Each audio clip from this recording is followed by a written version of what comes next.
Asinine Radio. This is the weekly music podcast where every week we get into a different band, different artist, and we get into one of the records. We get into the music, lyrics, how it was made, and everything in between. My name is Tyler, and way out there, hundreds of miles away, is Jeff. While you're listening, go to Spotify, Apple Podcasts, give us 5 stars. If you're watching on YouTube, smash that subscribe button. So what are we doing today, Jeff? Go!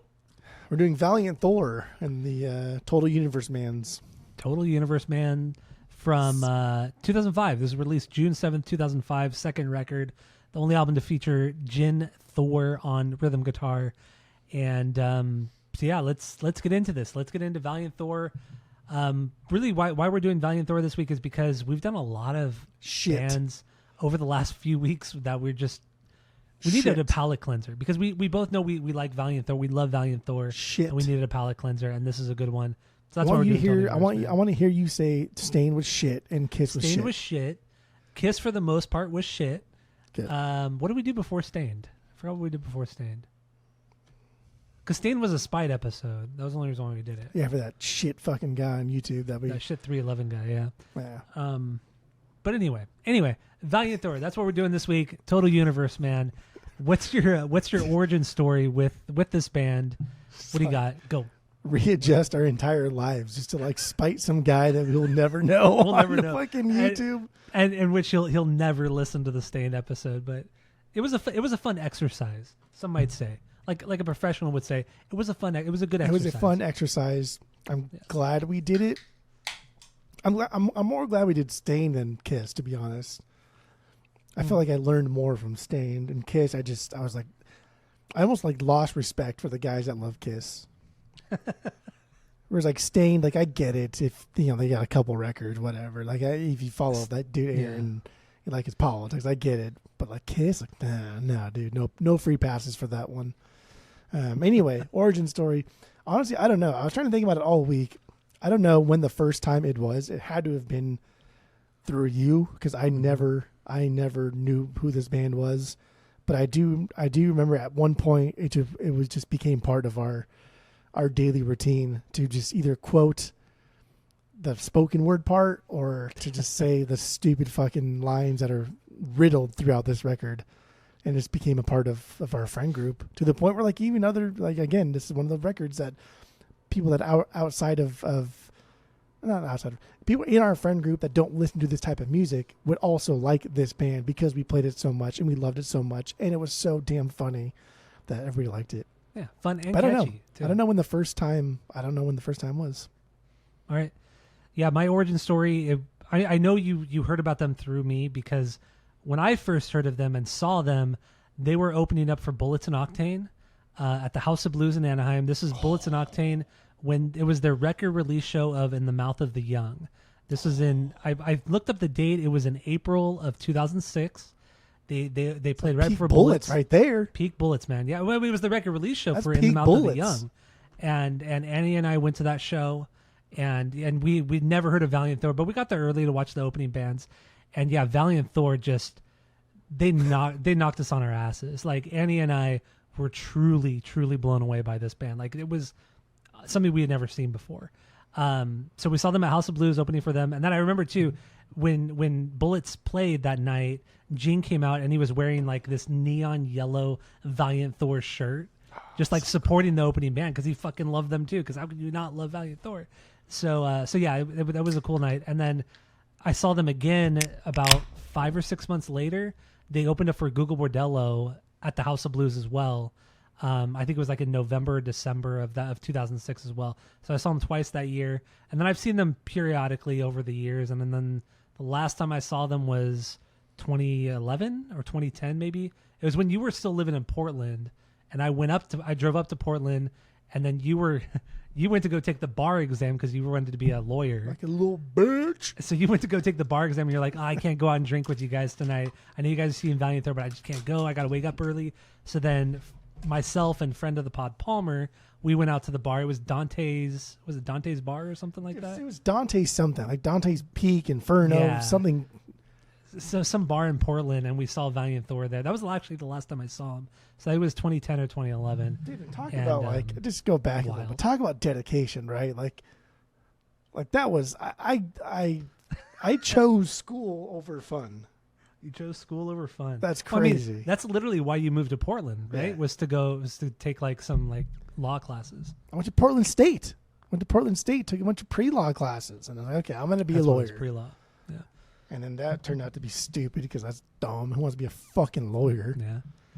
But now you own a fucking record store, and that's way fucking cooler. So Yeah, but I miss Valient Thorr you did miss Valient Thorr that night. in a Yeah, you did. city that's maybe like the coolest city in the U.S. at that time. Yes, Portland was pretty cool in 2010. Yeah. Yeah, so that's worthless. But so yeah, I mean that's my origin story with Valiant Thor was really when they opened up for Bullets and Octane in 2006, early 2006. Really, honestly, what is that? April of 06, so 19 years ago, almost 19 years ago to the day. Yeah. I saw Valiant Thor, so that's cool. But yeah, I mean, once I saw them, I immediately bought their CD online because they weren't. I don't know why I didn't buy the CD at the show. I think I was just too hyped up on the night.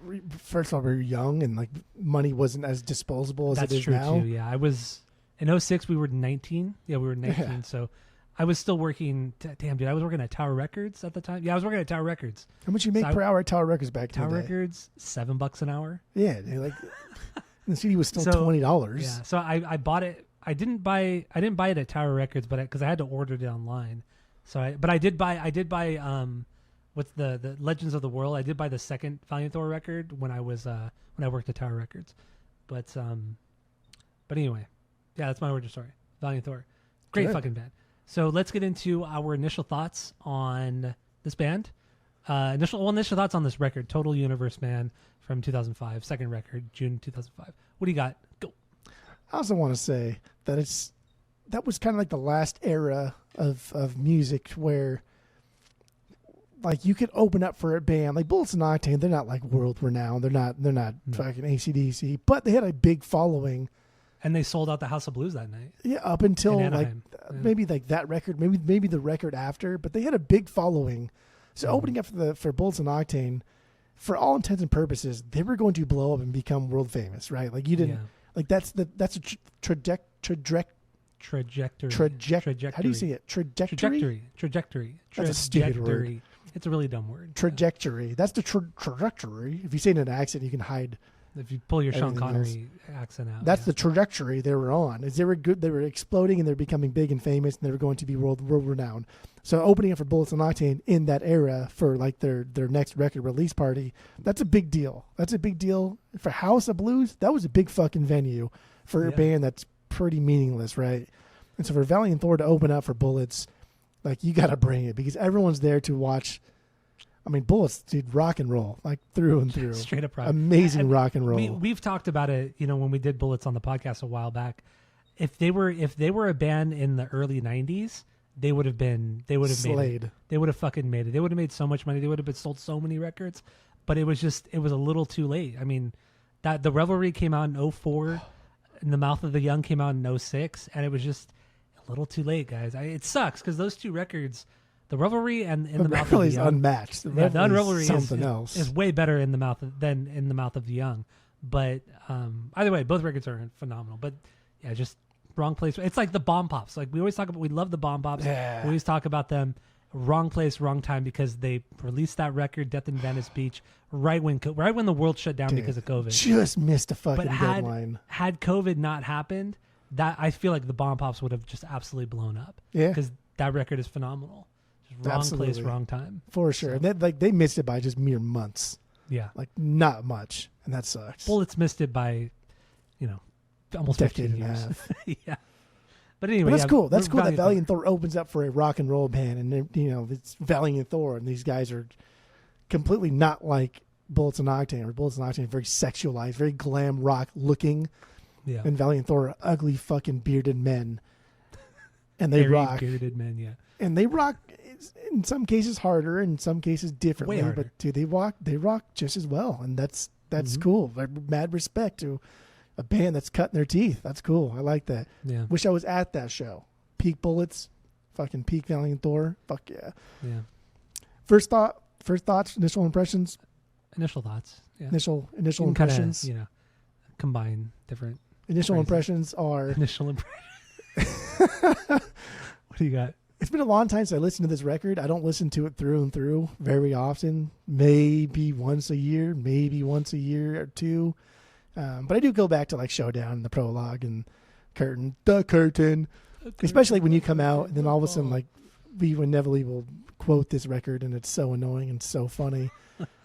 But like getting back into it, it was just like, I know, it's like hanging out with John, right? Like, boom, you're transported right back into a time, right back into a place.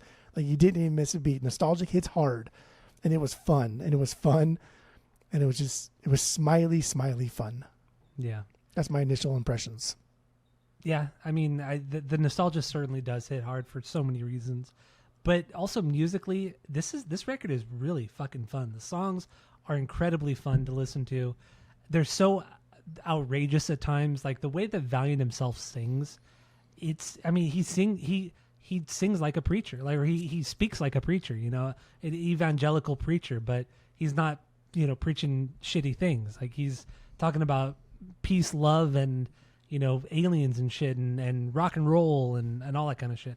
So yeah, first impressions, this is just, it's so unique. I mean, obviously Valiant himself is not the greatest singer, but he makes up for it as one of the great frontmans. I honestly think he's one of the great frontmans, like up there with one of the great frontmans. All time? Musically, I would honestly throw Valiant himself in like top 10. Top 10 all time. Yeah. I mean, nobody beats David Lee Roth. He's number one. But Valiant himself, like, he's an incredible frontman. The way he can get the crowd going, whether it's to 200 people at Chain Reaction or to 10,000 people at Download Festival or wherever, you know, the guy can get everybody going. He's truly incredible as a frontman. And the band, you know, Valient Thorr, incredible fucking drummer. Valient Thorr, you know, just a killer fucking lead guitarist and great songwriter on this record as well. So, yeah, I don't know. I think this is just a unique, quirky record, a lot of prog elements, which we'll break down more. But yeah, that's my initial thought. I think sum it up, it's incredible. So good. Stinkers, I don't have any. Do you have any stinkers? No. Yeah, it's silly. It'd be stupid if you had stinkers. This is one of those records too where like I think every song is great, but I don't think every song is like a beyond banger. Mm-hmm. So I have 5 bangers, but it's one of the ones where I was like, okay, I can't just say, oh, there's bangers. I have 6 bangers. I can't just say every song's a fucking banger because that's stupid. So every song really is a banger, but I have 6 beyond bangers. Which makes sense. I mean, in the end, this is kind of more of a concept record. There's intermission, or there's like interludes, intermissions, and everything throughout the record. And honestly, I would say that there are 3 songs that it's a suite of songs. So, you know, what is it? Was it Hijackers, We Believe in Science, and Tough Customer? That's just one suite of songs. Yes. So I what I did is I grouped that in as one banger. Oh, because big brain on Brad. Because you go from an intermission, which is just an instrumental, like horns and percussion, and then it drops into, I believe, We Believe in Science, and then Hijackers, and then Tough Customer. I think that's what it is. But just that suite of 3 songs, I think it's perfect. It's like 10 minutes of just perfection, or maybe 12 minutes of perfection. It's great. But anyway, so yeah, I have no stinkers. I have. Most of them are bangers, but let's just kind of. I think our number one banger, our favorite song on here, is going to be our favorite. Or is the same. I mean, it better be Showdown. Like, there better be your number one fucking banger. No, it's actually "I Am the Law." That's stupid. Is my favorite song. But let's get into Showdown. But like Showdown, honestly, you don't need it, but it adds to the effect. The prologue, it helps so much. Yeah. The prologue is wild. Like, dude. If Showdown wasn't so good, the prologue would just be like, dude, shut the fuck up. Why are you still talking? Why are you still saying this dumbass bullshit? Like, it's so stupid. It's so dumb. He goes on way too long. And then you get into like, man, that transition's fucking insane. And that riff is absolutely wild. That's like, like that's showcasing their thrash influence. That's like saying, hey, like we can be just as fun and wily as Slayer from the Rain and Blood era, but we're a rock and roll band. And we just get beat down, dude. We get beat down constantly by solo after lead after just fucking yelling. Like this, it never stops. It's like 5 minutes. It's just like, fuck, I'm tired, dude. Like, I'm done. But even when the main Yeah. riff is just like gets that little, I don't know, guitar noodly spot and transitions to that little bridge part where it's like, don't, and then shouty anthem, right? I don't know. I'm getting way too No, ahead I of get myself here. I get it. So I mean, so this is my technically my 3B, but what I did is I combined the prologue and showdown into a single banger because Has to be. it has to be, yeah. Because I mean, the prologue is 2 minutes long, or nearly 2 minutes long, and it's just like this kind of like piano organ playing, not organ, but just like this piano kind of thing playing, and it starts out with "Alahoy, Alahoy." It's Valiant himself just screaming "Alahoy," and then it just goes into this like kind of what is it like not what is it not train of thought, but what am I trying to?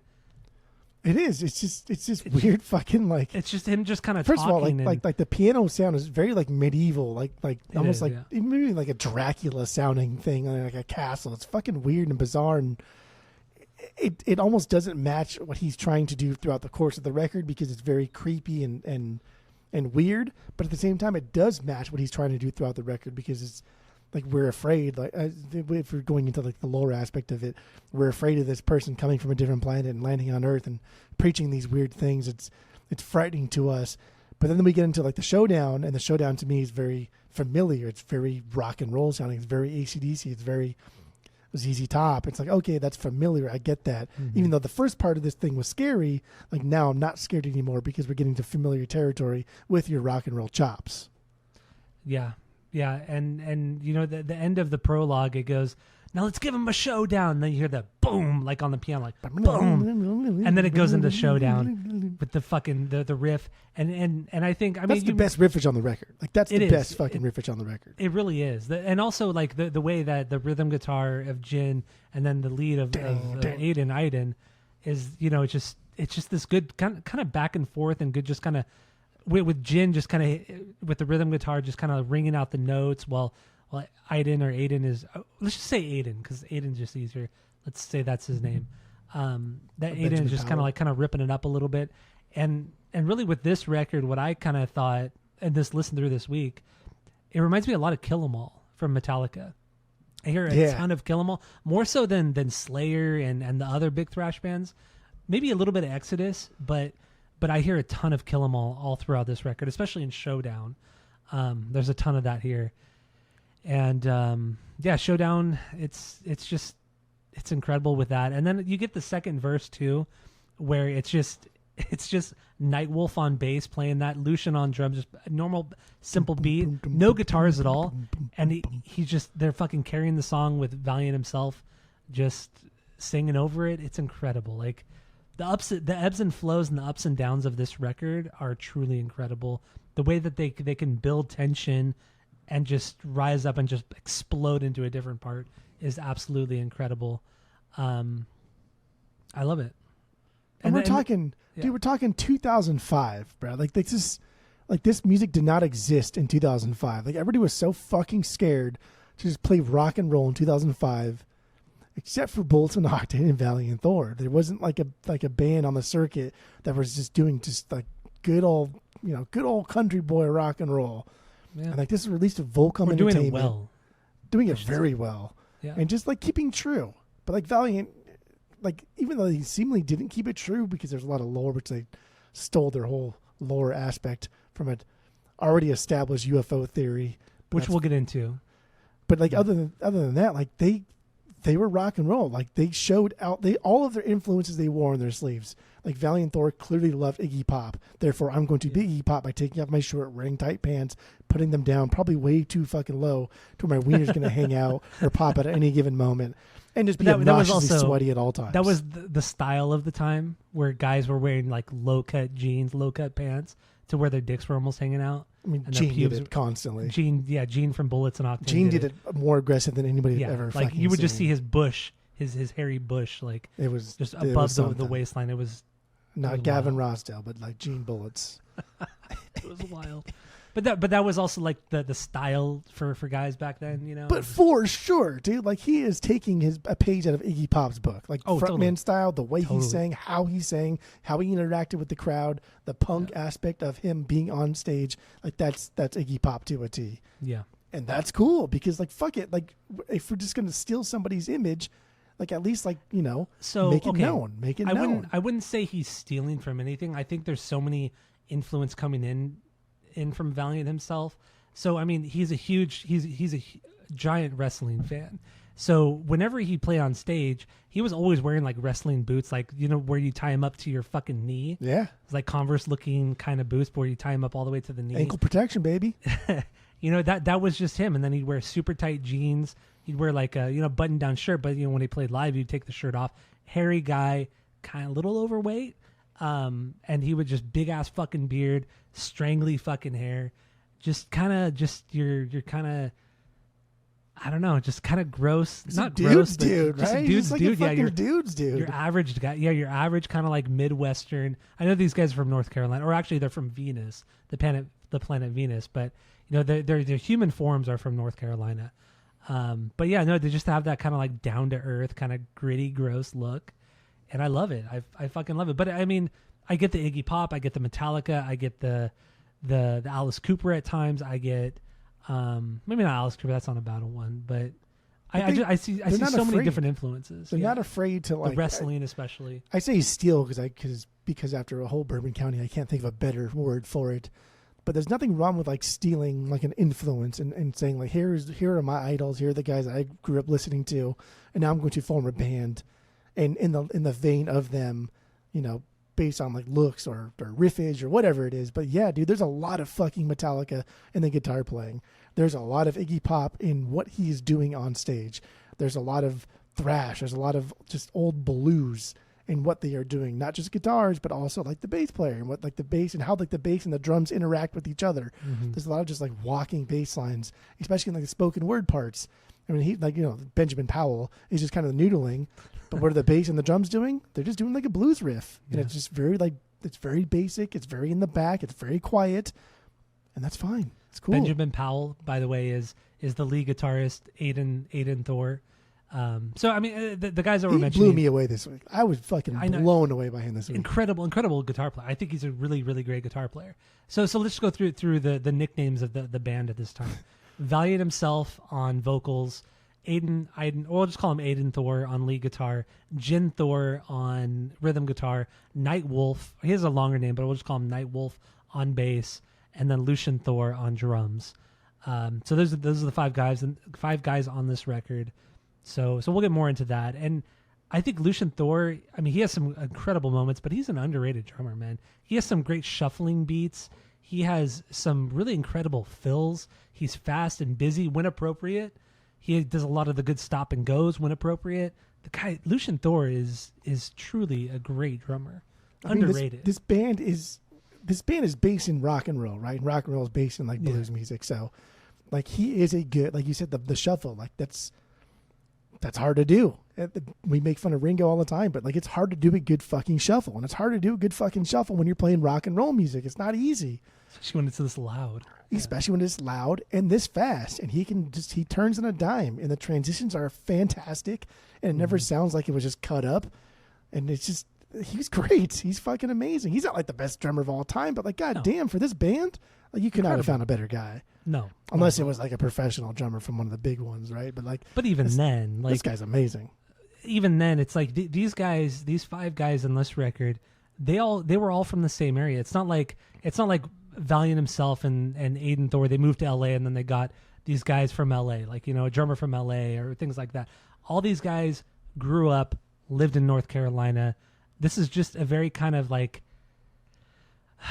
homogenous kind of band. Like this is like everything about this band, even like the future members. I think almost all the future members in this band all came from North Carolina, all came from the Raleigh, North Carolina area, which is super cool. Like they never really brought in anybody super crazy, no crazy outside producers.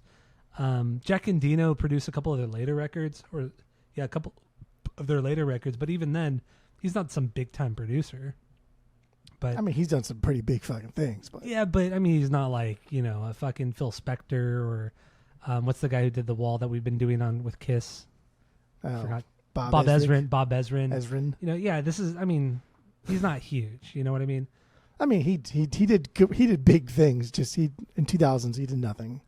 Yeah. Nothing big. You need Bleach, right? Then did some Mudhoney, did some Soundgarden. Yeah, but I mean, Bleach is like, come on, that's not a great sounding record. It cost him $600 to make that record. Yeah, he was a part of it, but he wasn't like. It's not. You can compare him to Steve Albini. No. So yeah, dude, the dogs are going crazy right now. I don't know if people can hear him because Kelly Todd was there. No, there's a siren going off, and then Tammy's getting them all riled up. She's howling with the dogs. And Good. Jesus Christ, Bedlam in this house. Bedlam Goliath, sure. So anyway, Showdown. Showdown, I'm gonna believe it. Prologue and Showdown. Yeah, I mean that's my 1B is both of those put together. I think like those two things, Prologue and Showdown. That's like what I think Bedlam for is if someone's like, hey, what one song should I listen to get into Mars Volta? I would show them Bedlam. This is what I would show people for Valiant Thorr, Prologue Showdown. into Showdown. Yeah. Okay. So if you don't like this, fair. you're probably not going to like Valiant Thorr. That's fair. I mean, with Valiant Thorr, I would throw Man Behind the Curtain. You know, I would throw that as like the introduction to the band. But also with Mars Volta, with the Mars Volta, I wouldn't throw Bedlam and Goliath as the song. I would throw Initiatic. I throw Drunk Ship as the introduction to the band, to the Mars Volta, not one song to not like Bedlam and Goliath. Get somebody in to the Mars Volta that has never listened. I would say Drunk Ship. Drunk Ship is a better way to get into the Mars Volta because it has enough of the weirdness, the progginess, but it still has enough of like the typical kind of song structure that people can latch onto. I think Bedlam probably has more melody than weirdness, but only in the first half of the song. But then the last the second half of the song, the last 4 minutes of that song of Bedlam is just chaos. It's fucking soloing. That's Thomas Mars Pridgeon's Volta, going right? fucking crazy. I get it. Let's hook him with the hook, and then Let's like if you like that, then stay with me, and then Okay. we'll get here's the rest of it. I'm gonna stick with it. I'm gonna say Bedlam. Okay, that's fair. I know our boy Skip will weigh in on this one. Are you both fucking stupid, huh? That's again with You the fucking wankers. you fucking bloody wankers over here. Oh, Whatever, bro. Whatever, bro. Tuesday, isn't it? Friend of the pod, Skip, who lives in Birmingham, and we're not even using the right accent. God, that was so funny. It was like a couple years ago. He sent us a bunch of voice messages saying, okay, these are the different accents, the Cockney accent, this accent, that accent. And it's just like, And the way he broke all- it down, honestly, it did. I was like, okay, made yeah, sense. I actually do hear the difference between all those. yeah, And what we normally do is just the Queen's English. yeah, But the fuck is the most funny. it is. They all speak stupid over there, so I don't know what you want me to do. Tuesday, isn't it? It's Tuesday, isn't it? There's no CH in Tuesday. There's no CH in Tuesday. That's all I'm They're saying. just chewing on a day. Anyway, Tuesday. Tuesday. Prologue Showdown. That's your 1B. My 1B is I Am the Law. I am the law. This has got to at least be your number 2, right? Hold on. I gotta highlight this. I'm the law. No. Where the Come fuck is on, this? man. No, This is the 3B. song- This is the song that you and I 3B. quote constantly. 3B. We've always quoted this for almost 20 years now. We've been quoting this song. It is a 3B. Okay. So yeah, I mean, this is just a super energetic song. One thing we haven't touched too much upon is Valiant himself's vocal delivery. During a lot of this record, especially this record and the first record, he has this like evangelical preacher type of way of singing or speaking the lines, and it's great. Like, because obviously he's not preaching like crazy, homophobic, racist, Christian things. Like, he's just talking about the lore of this band Valiant Thorr and spirituality and loving each other. But the way he's doing it is just so over the top, and I love it. And that's what this is. This song is that. And Lucian Thorr just absolutely ripping it up. And there are a few times where even Valiant himself says, "Give up Lucian Thorr one time, baby." And Lucian rips it up. It like fucking just rips it up. And then the second time he tells him to Lucian to rip it up, he says, "Oh my God, give it up for him." And then Lucian just really fucking kills it. It's this song is absolutely incredible. It is. It's the amazing. guitar work is fucking great. Come on, guy. How is this not your number 1? How? Because fucking Because what they are about is prologue and showdown. Like what this band, why this band exists is for prologue and showdown. Like weird, stupid fucking delivery, like you just said with like the preacher thing. That's prologue, and then aggressive metal. That's showdown. Like that is why this band exists, is because of those two things. But they just condense so much into I Am the Law. You know, you have this kind of the more spoken word stuff. You have the almost melodic choruses where everything's super busy, like I said, and then you just there's different sections of this song. It's almost like this like mini prog song as well, and under like what is it, like 4 minutes or something like that. It's incredible. And then like the song bridge, essentially. The song essentially ends, right? Like we're done with the song. Yeah. And all of a sudden we get another song. Yeah. And it's like, okay, that's now the next song sequentially. But then they go back to the beginning part of this. Like, what the fuck? This is still the same song? I'm like, that's cool. What I love too is like it's super busy and chaotic. And then you hear just like these like drum rolls from Lucian. And then it just kind of slows down, gets quieter. And then you hear Valiant himself say, "Are you ready to get down? Then do it like this." And then it just fucking rips into it again. And then the next part is, you know, where he goes, "I am the law." Or it goes like, "Baby, I am the law." Yeah. And then there's silence. And then diddly-doo, diddly-doo, the bass, the diddly-doo, diddly-doo, diddly-doo, get back. And then it just goes right back into the beginning, the whole intro. It's just fucking chaos. Like the whole structure of this song is absolutely insane. And it's so much fun. That's why this is the best song on the record. I fucking love it. Okay, no, it's fine. And the repetitive nature of like the outro. What the I don't know what the fuck you got some future, brother. You got some power. Don't stop me. I'm the law. Oh yeah, don't stop me. I'm the law. Yeah, like that. But like also rhyming law with raw and like doing it over and over and over and fall and raw. But like doing that thing over and over and over gets to be like anthemic. And also what this band does really well is doing like the shouty chants, right? Like it's not quite like pirate chanting, like but they do like a lot of shouty chants and they do clap a lot. And in this song too, like they had a little fucking like fake crowd in the beginning in the little speech. Like that's if it wasn't for Valient Thorr, that would be stupid and cheesy and we would just rail against it. Like, why the fuck would you fucking do that? It's so stupid. But because it's so there and they're not trying to hide it and it cuts off like that, it doesn't like die out. They just cut it and then they start the song. Like that's deliberately stupid, which means it's going to be funny and fun. Yeah. Like that's the best way to describe this band is fun. Like that is it. They're just fun. Deliberately stupid and fun. I wouldn't even say stupid. I would just say fun. That's what they are. Straight up. Yeah, I am the law. I was totally going to talk about something else, but now I cannot remember what it was. Yeah, life is love, and love is life. Oh, the lyrics. So you know, I've never really dove into the lyrics on this record, but I was kind of looking at the lyrics on. Obviously, I did a deeper dive on the lyrics on this one, but also I was looking at like Immortalizer, which is our second favorite Valient Thorr record. And as a lyricist, I feel like Valient Thorr, he got so much better as time went on.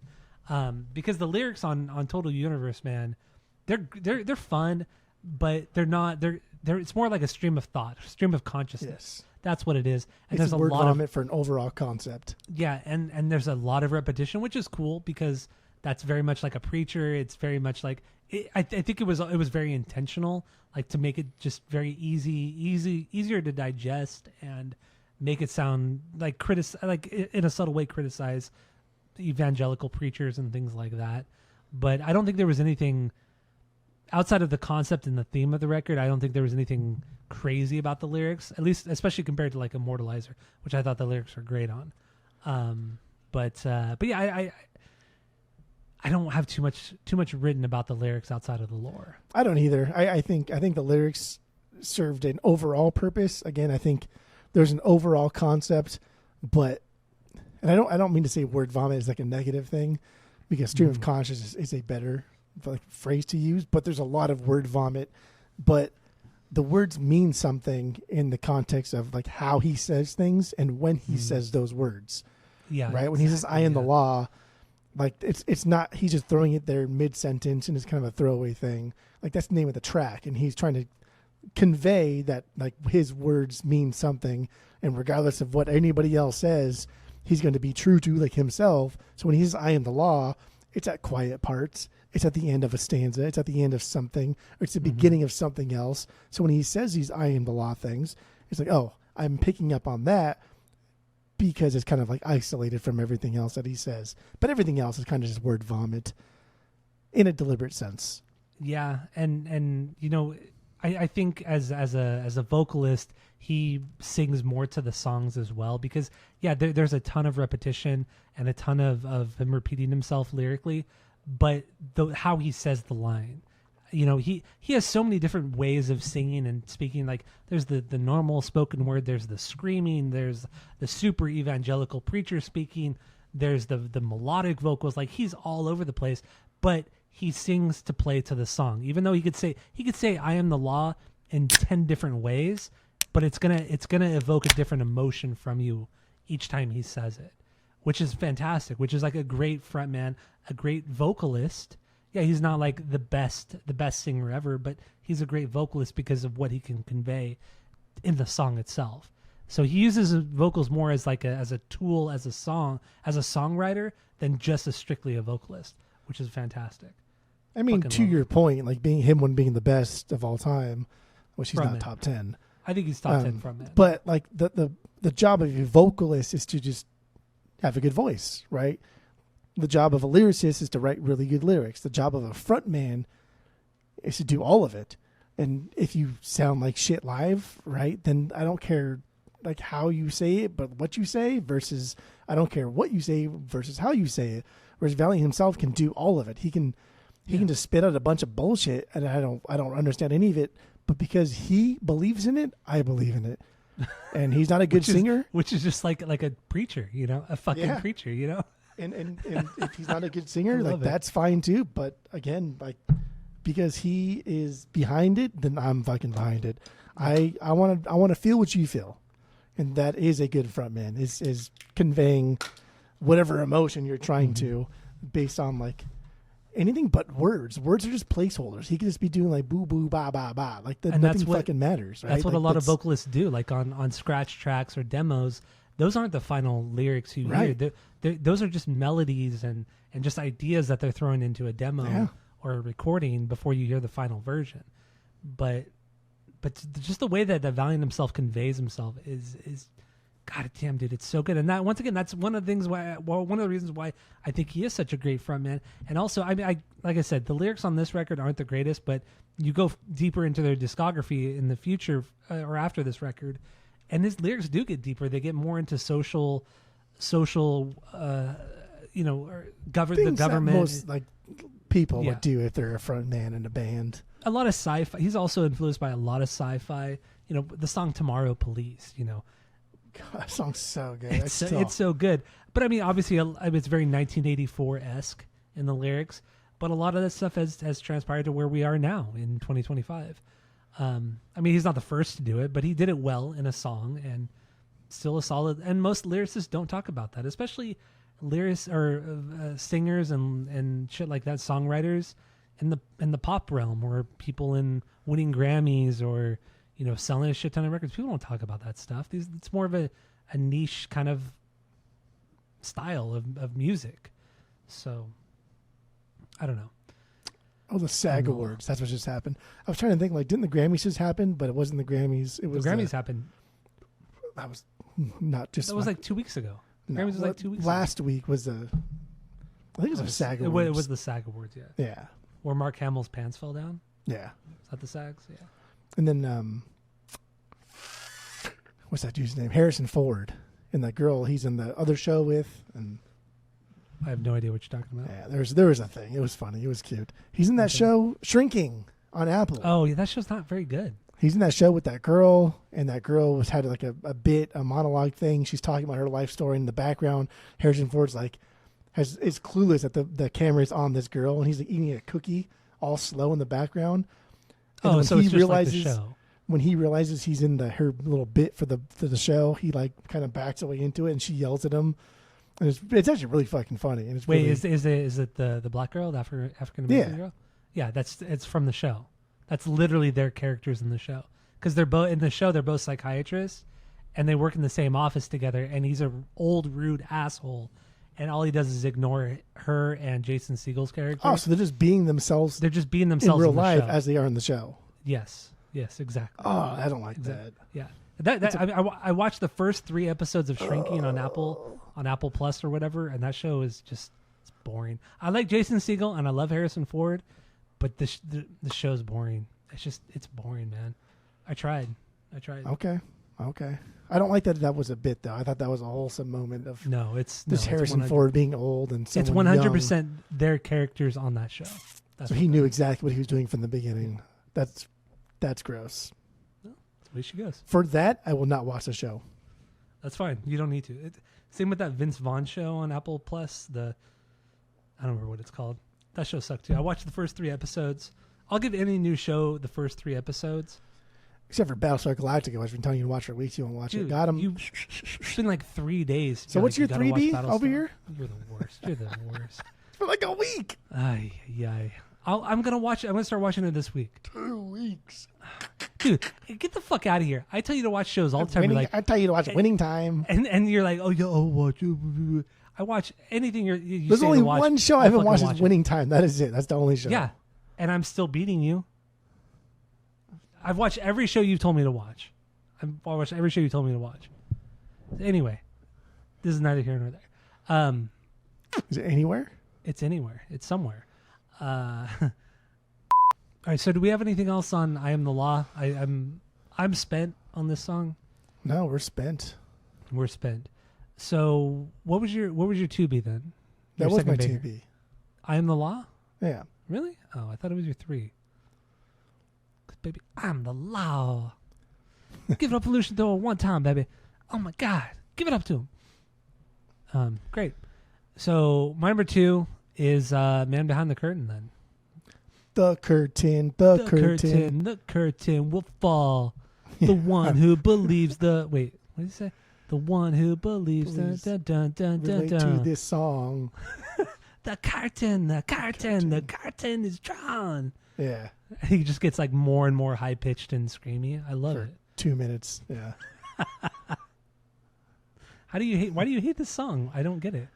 This is my 3B. I actually don't hate this song. I love this song. I think we have like perfect like Judas Priest era dueling metal guitars that are going on, which is fucking so sick. And I know neither of us really like Judas Priest, but I think we both really appreciate the dueling metal guitars in Judas Priest. Tuesday, isn't it, for Judas Priest? See, it's my English accent coming out because I'm from Birmingham, actually. Of course. So yeah, I could tell. I say THs with you also CH. How does you also Judas know Priest you know Judas? more about Birmingham history than friend of the pod Skip does. I know more about Birmingham history than anybody. I don't. Well, that's true. That's also, fact. English history. Yeah. So that's why well, you shouldn't fucking joke around about fucking English history. And then, good God. I want to throw a hissy fit, mate. Well, no hissy fit, bruv. Yeah, that's why we threw you out of this country. You're too annoying.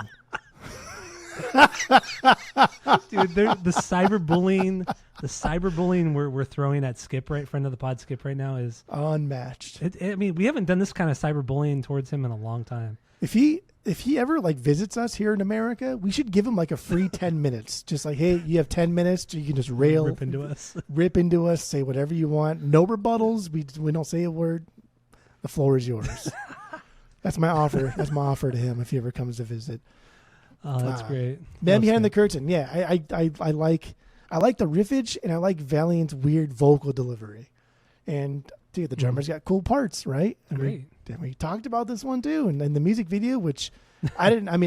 Obviously, you can't hear it in the auditory format because why would you be able to hear the bass player grabbing the cymbal as he hits it to deaden the cymbal? And then I was like, man, no, dude, that's for the music video. Then I watched like live performances. They do it live. They still fucking do it. Yeah. And it wasn't just like the bass player, but like whoever's just kind of the closest to the drummer at that point. We just walk up there and go, chink, and grab it. They grab it. Right at the right time too. And that's perfect. Just like, I'm sure maybe someone has done that before, but I've never noticed anyone ever doing that ever before. Yeah. And that's It's rock and so roll, sick, dude. right? That's rock and roll. That's something else. That's like just next level like shit on top of something that's already pretty damn cool. Yeah. I mean, I haven't watched live performances, like live videos from them in a long time. But yeah, the last few days I was scouring YouTube and just watching, they were so much fun. This band was so much fun, so underrated with their live performances.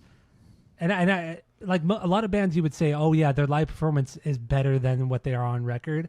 But honestly, their records are so incredibly energetic and really kind of, they're not that much different than they are live. Like they're just such an incredible band. And also the video for Man Behind the Curtain, not only the cymbal stops, but there's also the moment where they knock over there's a beer on top of the amp. And they knock the beer over and it starts to spill over. And then I think like Aiden Thorr like pushes over like a little solo cup. So all the beer pours into the solo cup. So they don't waste any of the beer. It's so good. Like it's such a dumb thing, right? It's such a dumb little part. Like, hey, dude, what if we knocked over a beer and like I put a cup in front of it to catch the beer, right? Like that's like something you would say when you're drinking, and like fuck it, let's put it in the video. And one of my favorite parts of this video, the dumbest, but one of my favorite parts is when everything in the song, everything goes silent, but in the video, Valiant himself has his arms spread out and he's wearing like that button down shirt, but he has his arms spread out, and then like a string or something pulls the shirt from each side and rips his shirt off. That's how you do it, baby. Goes fucking nuts. That's how you do it, baby. Dude, it was so over the top for such like a small scale video with like almost probably no budget. God damn, it was so much fun. But that was like, the band. That's like Broadway kind of theatrics, right? It's so over the top and like wrestling. Obviously, it's wrestling. Exactly. Keep it kayfabe. Yes. That really, yeah, you're right. That's it. That's his I mean, band. wrestling, it really is just like Broadway, just for really buff fucking dudes that are also athletes. But that's also Valient Thorr. I mean, like I mentioned earlier, I mean, they're huge wrestling fans, especially Valiant himself, like I mentioned with the boots. But live, you and I, you sent me a video today. But yeah, back when they were on Warped Tour, Valiant himself would get up on these like giant stacks of speakers and jump like a good 12 feet into the crowd. Like he would just stage dive from these speakers.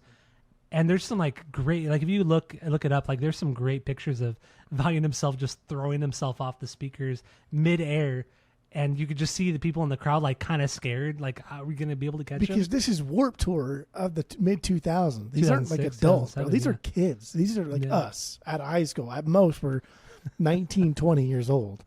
Like these are fucking children, and you're expecting a bunch of children to catch you when you're jumping 15 feet. 20 feet to the ground, right? You die. Like if nobody catches you, would die. That's also very wrestling because the wrestlers, they get up on these 12-foot ladders. They'll jump off the 12-foot ladders onto a fucking table, go through the table, and then just land on the mat. Mick Foley, right? Jumping off the cage. Fucking it's wrestling. Valiant himself doing that is fucking wrestling. I love it. And this is like the end. I mean, this is true, like the end of the Attitude Era of wrestling. So, like everyone, that's kind of actually amazing because if you think like the Attitude Era bleeding into like the early 2000s, so like everyone's kind of like, including like myself, like, oh damn, like wrestling's kind of dumb. There's no high flying act anymore. There's no more blood on wrestling. Like I'm done with wrestling. Then I see a guy do this, it's immediately throwing me back to like, fuck man, this is what I miss about like WWF. Mm-hmm. It's like he's capturing all these different demographics of people. I like that. He's got the Ric Flairs, he's got the Hulk Hogans, he's got all the big guys here. Dude, he's just Valiant himself is something else. Valiant himself something else. And his name is Herbie. His name is Herbie. What a name for such a big character. I was never going to say his real name because because the mystique should have been left there. I don't care. I don't give a fuck. But it makes it more Benjamin fun. Powell, and that's fine. Yeah, you did. And also, prior to Valiant Thorr, Valiant himself was a teacher. He was a professor at a college. I don't know what he taught, but he was a college professor. And then he quit that. The whole band quit all their day jobs to go be in this band, which is fucking incredible. And Valiant himself becomes one of the greatest frontmen ever. Top 10 frontman. That's something. That's something. I don't think he's top 10 though, but he's something. He is. That's something. He's got it all, baby. He does have I watched another interview of him today and talking about like his dad and that part of his life, and I was like, damn, bro, like that's when he gave his kidney to his sad. dad. Like, not only did he give his kidney to his dad, but like he pretty much made it seem like his dad, his dad growing up drank a lot of alcohol and did a lot of drugs, and then quit at some point. But at that point, your body's already kind of wrecked, so it was kind of too late. And Valiant kind of knew that, like, if I'm going to give my dad my kidney, I know it's probably not going to work, because if he gets sick or whatever, he's just going to die. And at that time, like, there wasn't really a whole lot of, I mean, this is like the mid 2000s or whatever it was. Yeah. I think it was mid 2000s. There wasn't like a whole lot of interest in giving like old guys kidneys. And he had said that it wouldn't work. We don't know if it'll work. Maybe it'll work. And he's like, well, I'll just do it anyway. Like, I got 2 of them. And so while he was on tour, I guess he was like peeing in fucking cups and sending them back to the lab for whatever they do with pee for kidney transplants. And they told him, like, dude, it may not work. It may not work. He's like, yeah, you fuck, just do it. Just do it. And then not only work that, it worked. Yeah, because his dad, I think his dad died in like 2017 or something like that. Yeah, it worked for a while until his dad got sick and then died. And but that's also, exactly what they told him would happen. From what I read too, his dad was diabetic, and if you know anything about diabetes is like one of the worst diseases ever. Like, diabetes is truly slowly consume. It's like a snake, just like slowly consuming you. And all you can do is like slow the process. It's the physical form of, I would compare it to the physical form of dementia.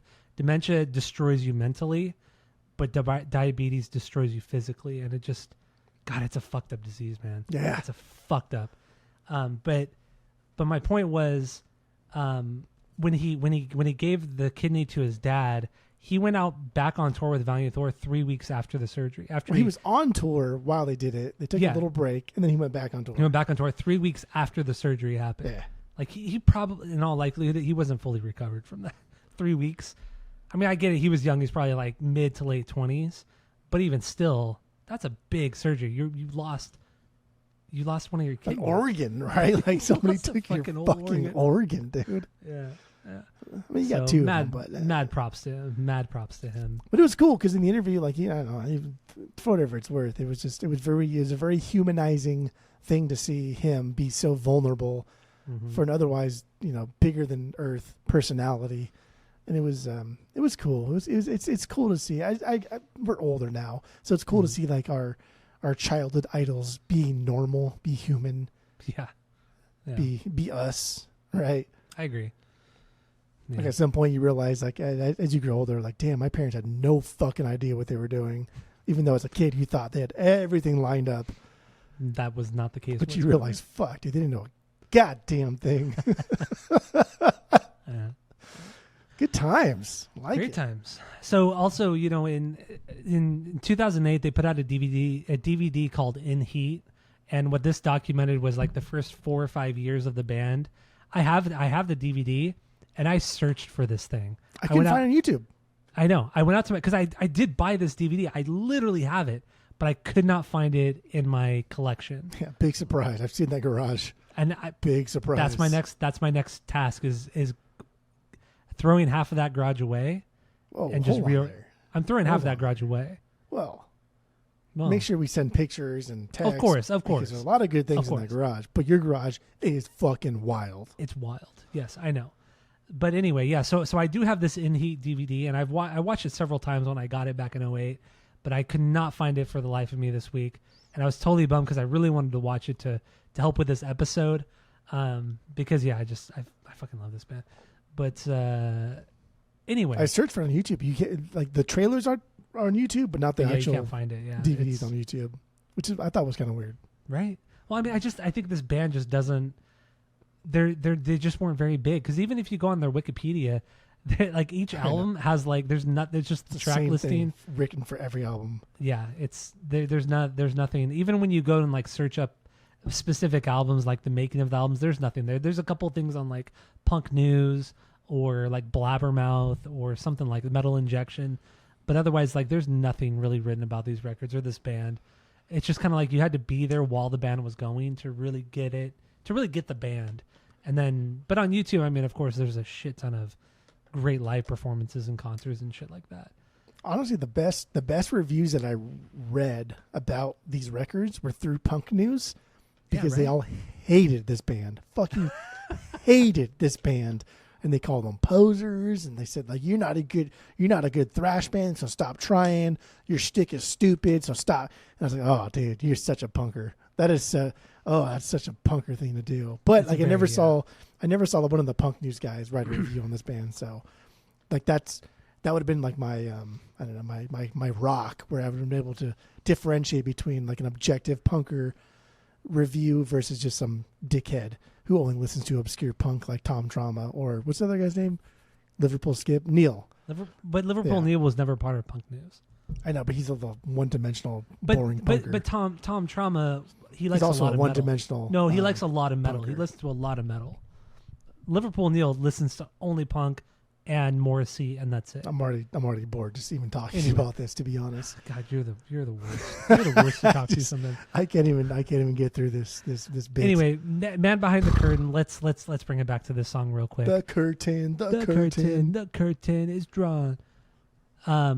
Honestly, I don't know what this song's about. I think if anything, it's about like the shadow government, and this kind of feeds into the lore of Valiant Thorr. That whole the lore and the theory of Valiant Thorr, that there is this giant shadow government that actually controls everything, and everything we see is a psyop. Because in the end, the whole theory of Valiant Thorr, the real Valiant Thorr, is a giant psyop. I mean, it 100% is.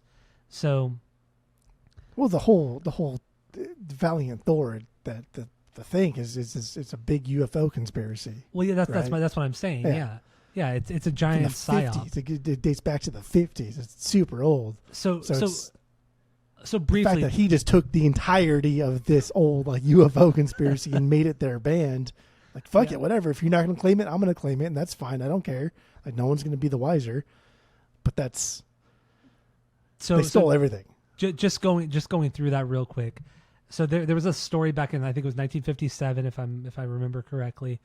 There was 1954. Okay. So specific. This is a story that came out that there was this guy named Valiant Thorr, or this creature named Valiant Thorr that claimed to come from the planet Venus, with a couple other delegates from the planet Venus, to bring peace and happiness and warn the world of nuclear warfare and all that kind of stuff. And apparently they lived in the Pentagon for years, advising Dwight D. Eisenhower, Richard Nixon, and all that kind of shit back in the day in the 60s and stuff. And that's really kind of like the gist, not the gist, but like the main part of the whole theory. And really this band, they took that whole theory and just made the lore even deeper, and just kind of expanded on the story of it all, and just kind of how stupid and outrageous it was. And then when you read more about it, like, this is more like a CIA psyop of the time. Like, this is the CIA kind of throwing out bits and pieces to the American public, to the public, saying, it's kind of like gauging their reaction to UFOs and aliens and how people would react, and then kind of building on it from there. I mean, typical psyop.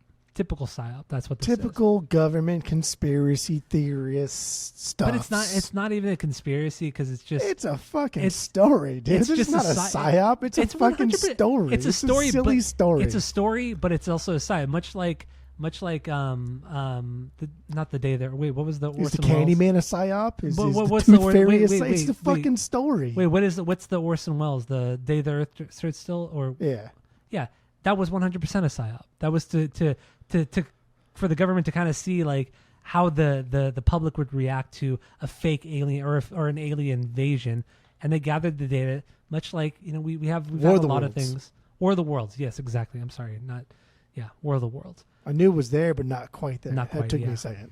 Not the day. That was. I think the day the Earth stood still was based off of the Valiant Thorr theory. Now that I'm thinking about it, I think that movie was based off of this theory. Was it? Yeah, I'm pretty sure it was based off the Valiant Thorr theory. That was a cool fucking movie. Actually, old, and the Keanu Reeves remake too was cool. Great. But yeah, I mean that's the whole thing. These guys come from Venus. You're like that guy from The Mummy on the train, where he's like, "This is cursed. That is cursed. Everything is fucking cursed." That's what you. It's true though. But it's true.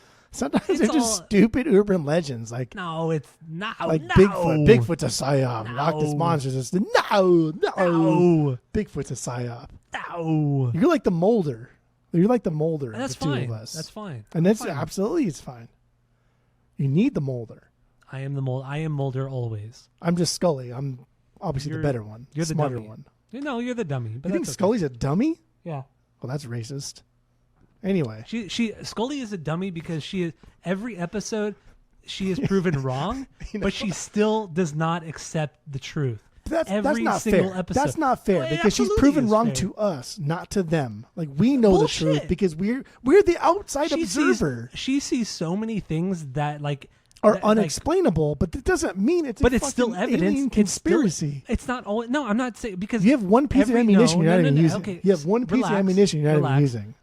X-Files wasn't just about alien conspiracies. It was every form of esoteric, idea and story But it and all all that kind of shit. came together because of alien conspiracies. Yes, the government was in on every, but because of alien conspiracy.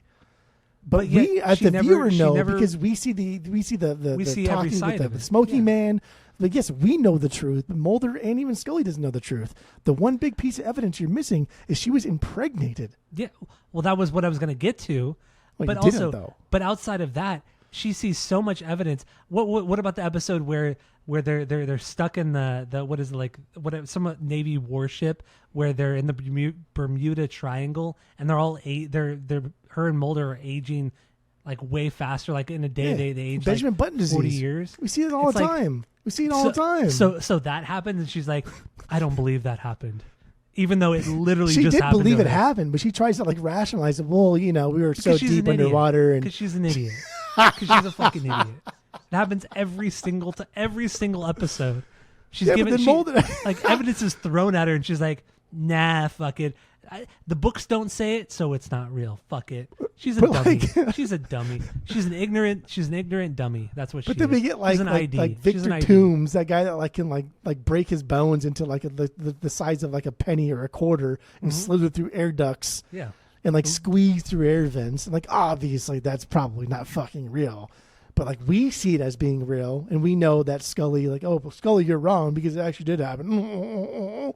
But like we're watching a fantasy TV show with fantasy things. Like maybe it is real. I don't fucking know, but it's probably not. Occam's razor tells us that it's probably not fucking real. Scully's not a dummy. But okay, so I would say it's like 70-30, like what she actually sees, and she still doesn't believe. The other 30% is like, okay, maybe she can question it and try to rationalize You it. can question all of it. Well, of course you can question anything if you're dumb Question enough. everything. You can question everything if you're dumb Question enough. everything. God damn. Question everything. Take the stuff with authority. That's Warning Anyway, by Green I Day. know You what probably you know know. that. You probably my never heard God. that record. Man Behind the Curtain. Let's move on. I mean, at this point, I do want to talk about intermission thesis of infinite measure. That's my 6B. There we go. That's my 4B. Or Isn't that's this my like- it's my 5. It's probably Isn't this my like some 5B. kind of like Cedric delivery here? Isn't this is what fucking Cedric does all the fucking time? Maybe this is what will get skipped to listen to this record because he never does anyway. And he only thinks that like, oh, because I haven't heard this before, I'm not gonna like it. So maybe this will get skipped to like this record, is thinking like this is a Cedric, but then he'll probably hate it because Probably not. Yeah. it's shitty Cedric. So yeah, this is it's 2.5 minutes long, and it's more of an interlude, and it kind of starts with this like there's this fade in of this bass line coming in, and then it's spoken word. This whole song or this whole track is spoken word, and I love it. Like it's the first part of it is talking about how the world and society is slowly dying, and then the second half is like him just kind of his escape from it all. Like music is his escape. And he talks about loving people and the world and like kind of bringing it back to like this hippie peace for all, you know. That's what it's just it's fun. Do you not think this is like invalid letter department though? Like delivery? A little bit. I get it. Yeah, it's similar to that. Yeah. Just I'm gonna spit words out that like sound cool together, right? Like the silhouette of dying.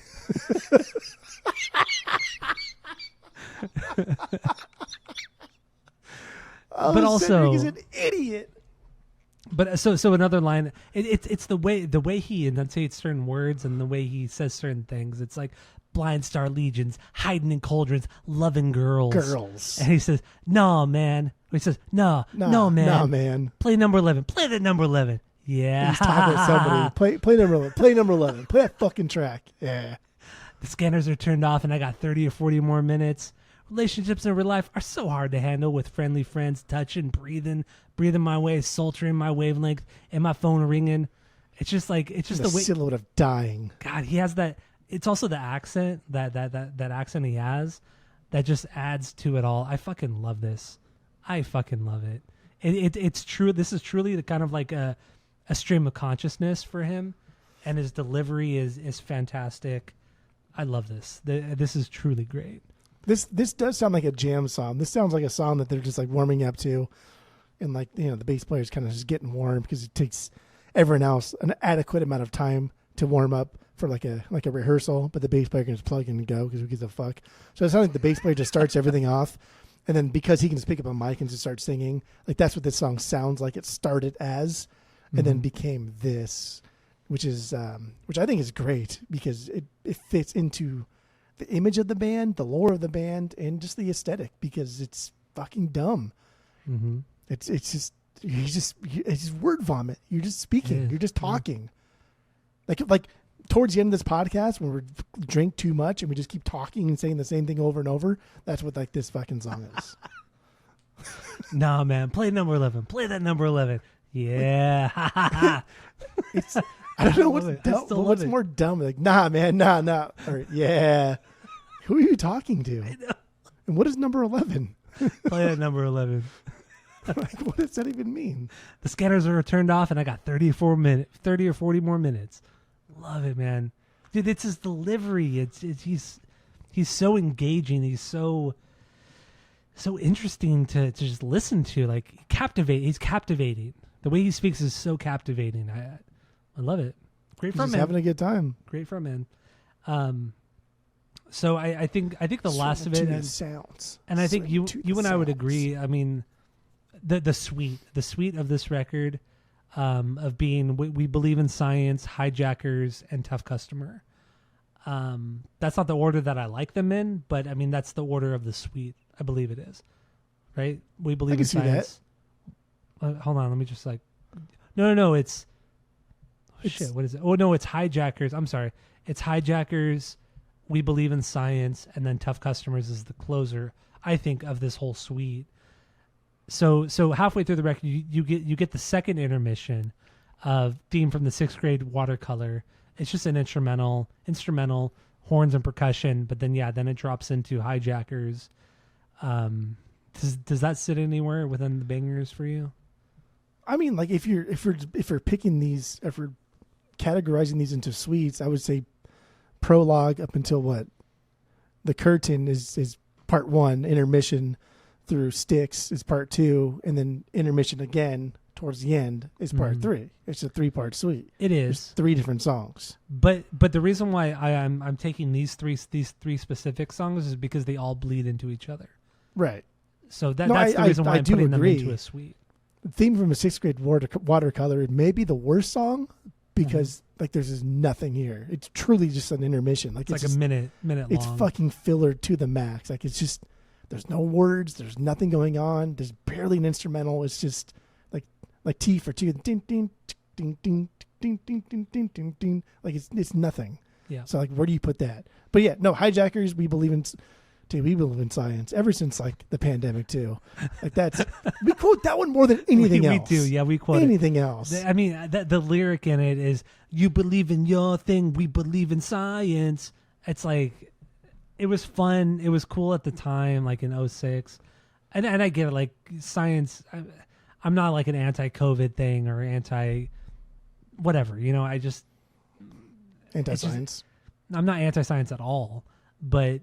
Just the lyrics are a little bit cheesy, but they weren't cheesy then. They weren't cheesy then, now because like that rebuttal online now is like, well, you can believe whatever you want, but I'll follow science. Yeah, it's just like that has become like this knee jerk reaction to like I don't agree with you, and I'm going to assert like my potential dominance over you just by saying this thing that is like objectively true. I believe in science. God, it's become very yourself. it's become very arrogant. It's become a very arrogant thing to say, and that's not an open dialogue. Just to say I'll believe in science. Like, oh my God, it's like immediately shutting down the other person and not willing to listen to what their thoughts are on any sort of subject, which is just obnoxious. It's just obnoxious. But this is 20 years ago, right? So like we can't fault him for that. But exactly. Now it's so goddamn funny. It is. I like it. It's cool. It's cool. So, I mean, this is once again, this should be just one single song. In the end, so I'm looking right now. Hijackers is 2 minute. Hijackers and We Believe in Science are each 2 minutes long, and then Tough Customer is almost 6 minutes long. So you have about a 10-minute song right here if you were to combine all three of them. And Tough Customer is a great way to end it. This is just what? It reminds me of a good joke I have. You want to say the joke? I mean, do we have 2 or 3 minutes? We got like 30 seconds. It's gonna take longer than 30 seconds. Forget the joke. Yeah. So Tough Customer. This is the end of the suite for me, and this is the best of the three songs. You know, it starts with kind of him like screaming and yelling and preaching, and you know, I do love that delivery with just that kind of basic guitar line kind of ringing out, and then it just everything comes in and then becomes this giant fucking chant, you know, tough, tough, tough, and then it just drops into this punk kind of thrashy song. Fucking love Tough Customer. I love it. I do love Tough Customer. That's my favorite part. If we're doing the part of the 3-part suite, Tough Customer is my favorite part of this for sure. It's fantastic. It's cool because we got like this weird buried kind of like Western-ish guitar strum. That's right? what it is. Yes, that's a good way of putting it. Like it's a Western type of thing. And the shouts, dude, the shouts always work. Who isn't a sucker for shouts? The shout, like throw me into it, like fucking Motley. The shout. Is that Motley Crue or Poison? Yeah, shout at the devil. Yeah. Yeah, it's Motley Crue. That's the Motley Poison's shout. The Motley shout. Poison, yes. Which, like, dude, Motley Crue, fucking A, man. Like, this band took a lot of inspiration from that first Motley Crue record. Totally. And just, like, the overall glam aesthetic. This band's a glam band without the bullshit hair metal or the glam part of it. They're a glam metal band, but they just took the metal part from the glam era. Yeah, I would totally agree with you on that. That dig. Dude, and the bridge in this one, too, with him just doing that, like, vocal thing over the bass line. I know. Like, what are you doing, bro? Shut the fuck up. Get out of here. Who do you think you are? Oh, it's great. And also, I love the kind of stuttering that Valiant himself does too. He does the stuttering of the vocals, and it's so. I know.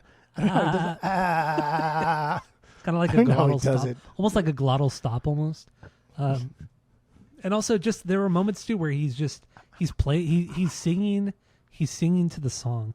So there are moments where he's just yelling out for no reason, not no reason, but he's just kind of screaming, and you don't even know what he's saying. He's just screaming, but it makes sense for the song and the transition of the song. It's also very James Brown. Like there's a lot of James Brown, actually on this whole record, but specifically on this song, hear a ton of James Brown. So just hyping, just hyping people up. So I love it. I fucking love it. I don't know. That's what I got for this one, for this suite. I'm sure we could go deeper, but we're an hour and 20 in almost. So do you have anything else to say on this record? No, except that this is probably one of the most sweatiest, disgusting men I've ever touched in my life. What was it? I forgot. That's probably accurate, right? What venue were we at where was it House of Blues maybe when we saw him one time where he jumped you and I were on the barricade, I believe, and he jumped down and his belly, his stomach, his hairy stomach, sweaty stomach was like just rubbing up on us. I think we were both kind of like, ooh. Where were we at? I think it might have been Glass House. Maybe Glass House. Yeah, I think it was Glass House. Yeah. God damn, dude. But he's such a great front man that it's just like, who cares? It's just like, Shouldn't have been there, right? We knew he was going to do it, and he did it anyway, and we were still surprised. But like, I was just surprised at how fucking just drenched he was. So sweaty. But I mean, once again, I mean, he's up there. It's like he's jazzercising, man. He's putting on a fucking phenomenal show. And then also, you know, even back when I first saw them when they opened for Bullets, up until I saw them last time with Palmer in Portland, he was doing the canoe thing where it was during the breakdown. I think it was during the breakdown of Man Behind the Curtain. He would jump down into the crowd. He would jump right in the center of the entire audience, and he would get everybody around him to sit on the ground with him, like canoes, like Indian style, like legs crossed. Like what is it? Crisscross applesauce. They call it crisscross applesauce now. Crisscross applesauce, Indian fucking style. Dick. Everybody sits around, and then everybody starts canoeing, like they're rowing a canoe, rowing a boat. I don't know if I would canoe. I don't know. Maybe like I've never done it. I don't think I would do it. I never did it because I was always a little bit farther away, so I didn't do it. But he always get everybody to do it while the buildup was happening in the song, and then everybody would kind of jump up and it would go fucking crazy. He'd start circle pitting with people, moshing with people, and then he'd get back up on stage, and it was just it was so much fun. Like, goddamn, dude. What a great! I mean, it's so funny. Stupid, but it's so much fun. You know what else is funny about the music video for Curtain was when he throws the mic up on the rafters and it wraps around. Like, first of all, like, it would never wrap around a fucking rafter like that. Right? It makes no sense. And then he swings from it like this, like Tarzan. He swings around like the entirety of the audience in the venue, like he's fucking Tarzan, and he swings back onto the stage. That was fucking cool. Like that was probably my favorite part, actually. Of that thing was when he did that, because it makes no sense and that would never happen. It's so stupid, but fuck it. But that's Valient Thorr. It's a music video, baby. Yeah. Do whatever we want. Do whatever you want. Love Valient Thorr. God, this band is so good. So good. Let's give our final thoughts on this record, on this band, or let's just say. Final thoughts on this record, based off of our and then we'll rate it based off of our world famous 3-point rating system, where 3 is a perfect album, 2 is a good album you're going to continue to listen to, 1 is a bad album, give it a shot, and 0 is the worst thing you've ever heard. What do you got? I'm dying. All right.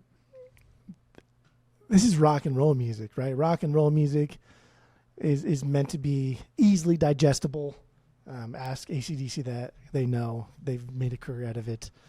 So if you can put rock and roll music into the hands of like everybody, to where like who is this for, right? Like this isn't for a specific type of person, a demographic, an age group. This is like literally for everybody. The only thing putting people off of this is the spoken word part. And I think that's what makes Valient Thorr Valient Thorr. If it wasn't for the spoken word part, they would just be like another Wolf Mother. And Wolf Mother, again, I think their first record is fucking great. Great, yeah. But it's still just like rock and roll. And like rock and roll just hasn't really existed in the capacity we think it has since like the 70s. We've gone further from that. So the shtick that Valient Thorr has, did you open a beer or something? No, I dropped something. You gonna pick it up? Picked it up, baby, right here. Dropped your remote. Turning on cameras or something. Huh. So I think. Okay. Who cares? Continue. The worst. I think Valient Thorr shines in their shtick. Like, a shtick is very hard to do and very hard to I don't know, push upon people, because if it doesn't work, like you're dead in the water, right? Mm-hmm. Like, if people were not receptive to him speaking like this, they'd be dead in the water. They would not have progressed past the first couple shows they did prior to the first record. Mm-hmm. But he's one of the best frontmans of all time, for sure. He's not top 10. He's not. That's just silly boy talk. Top 20 for sure. I might even put him top 15. But that's why it works. That's why it works, is because of Valient himself. I don't know. What are you going to give this record? Because I want to give it a high score, but like, who gives a fuck, right? Like I don't know. And no, fuck that. This is like a 2.8. This is a 2.8. This is 2.8 because I do think that in 50 years from now, 100 years from now, when like 100 years, I almost said 100 years when archaeologists are digging up our bones. 100 years from now, I said,